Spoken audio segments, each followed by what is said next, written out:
Hablemos de dominios magnéticos. Los dominios magnéticos son regiones en la estructura de un material en el que los dipolos magnéticos apuntan en una misma dirección. Estas pequeñas orientaciones suelen ser estudiadas en materiales ferromagnéticos y ferrimagnéticos por describir un comportamiento singular.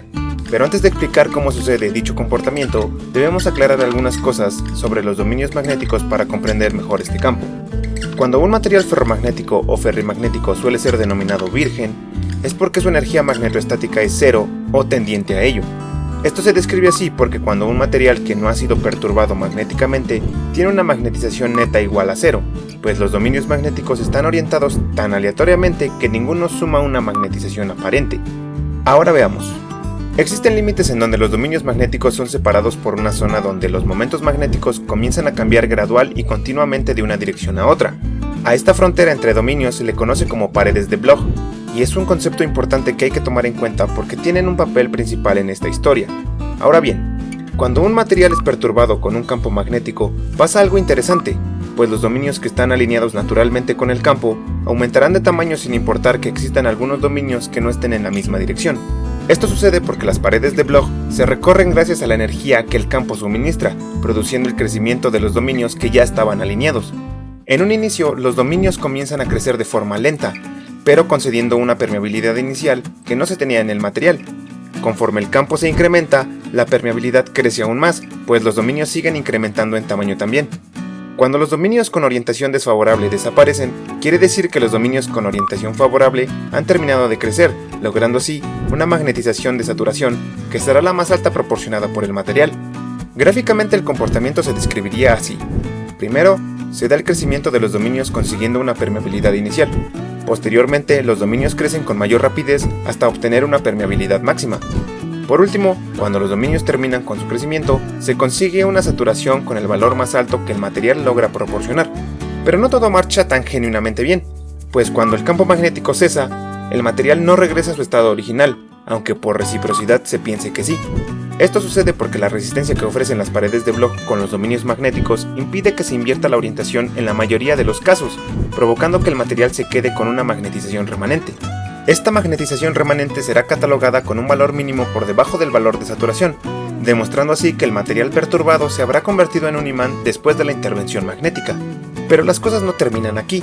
Resulta que el comportamiento del material describe una contraparte, pues ahora para poder quitar la magnetización se tiene que aplicar un campo inverso que denominaremos campo coercitivo. Cuando el valor del campo coercitivo sea el suficiente para desorganizar los dominios y hacer que la magnetización decaiga a cero, el material estará listo para magnetizarse en sentido inverso si se perturba con un campo más alto. Si así se desea, ocurriría algo parecido al inicio, solo que el material no empezaría con características vírgenes.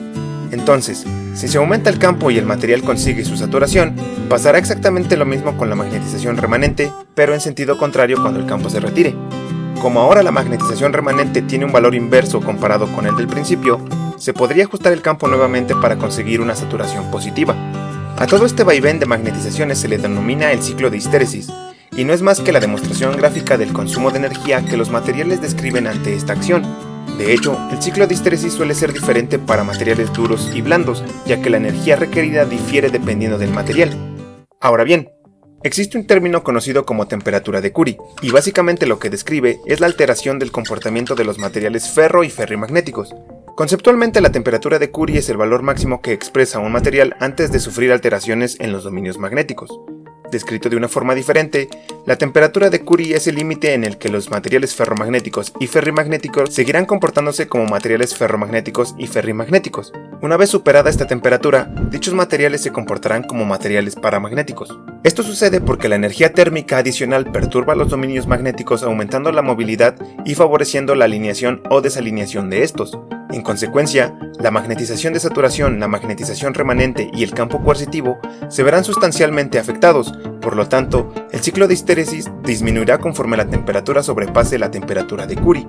Este comportamiento es muy interesante, pues sabemos que los materiales ferromagnéticos y ferrimagnéticos son bastante utilizados para sustentar la vida moderna. Aún así, el estudio de todo lo que se conoce hasta ahora sobre el magnetismo sigue en vanguardia para conseguir nuevos descubrimientos que posteriormente llevarán a nuevas tecnologías. Por lo tanto, no podemos dar por hecho que todo lo que hemos contado es una verdad absoluta, aunque hasta ahora ha hecho funcionar muy bien las cosas. Por eso no hay que quitar el ojo ante las investigaciones de vanguardia, pues quizás en tiempos futuros se descubra algo que facilite todo este dilema. Pero mientras no salga algo a la luz, todo seguirá su curso exactamente como se conoce hasta ahora. Así que, sin otra cosa más que explicar, lo tendremos que dejar hasta acá.